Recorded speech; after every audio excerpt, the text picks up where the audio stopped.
পুরনো কড়াইতে অনেক দিন পর রান্না করছি। আসলে মানুষ নতুন জিনিস পেলে পুরনোর কথা ভুলে যায়। হ্যালো ফ্রেন্ডস, আসসালামু আলাইকুম। আজকের রেসিপিতে স্বাগতম জানাচ্ছি।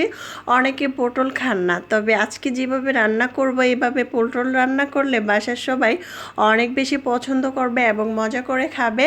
প্রথমে দেখতে পাচ্ছেন পটলটাকে ধুয়ে পরিষ্কার করে হলুদ লবণ মেখে তেল দিয়ে ভেজে নিচ্ছি। দেখতে পাচ্ছেন এরকম লাল করে ভেজে নেব আমি পটলটাকে।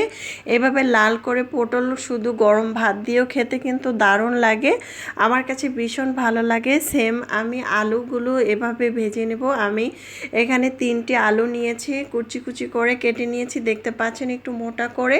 আলুটাকে সুন্দর করে ভেজে নেব।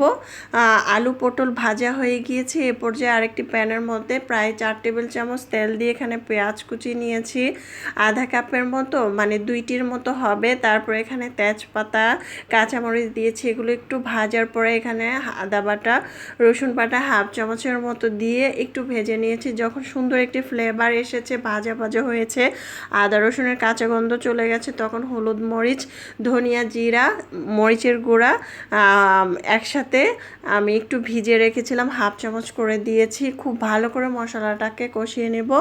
আগে থেকে মশলাটাকে একটু ভিজিয়ে রাখলে কি হয়, মনে হবে বাটা মশলা দিয়ে রান্না করছি। তরকারিটা খেতে কিন্তু দারুণ মজা হয়।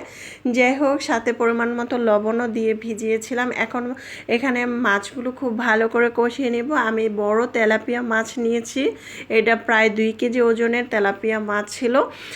এটা খুব ভালো করে কষানোর পরে দিয়ে দিলাম পটল আলু ভাজা। এটাকে সেম কষিয়ে নেব। যখন খুব ভালো করে কষানো হবে তখন আমি এখানে 1.5 কাপ গরম পানি দিয়ে দিব। যেহেতু আমি এটা ভেজে নিয়েছি, এখানে পানির পরিমাণ কম দিতে হবে। যারা নতুন রাঁধুনি তাদেরকে বলছি, ঢাকনা দিয়ে ঢেকে 5 মিনিট রাখবো। চুলার আঁচ বাড়িয়ে দিয়ে তারপরে চুলার আঁচ কমিয়ে দিব। ধনেপাতা কুচি দিয়ে দিচ্ছি। চাইলে ভাজা জিরে অ্যাড করতে পারেন, না চাইলে স্কিপ করতে পারেন। রান্নাটা কমপ্লিট হয়ে গিয়েছে। চাইলে এইভাবে ট্রাই করতে পারেন, খেতে মজা হয়েছিল। আল্লাহ হাফেজ।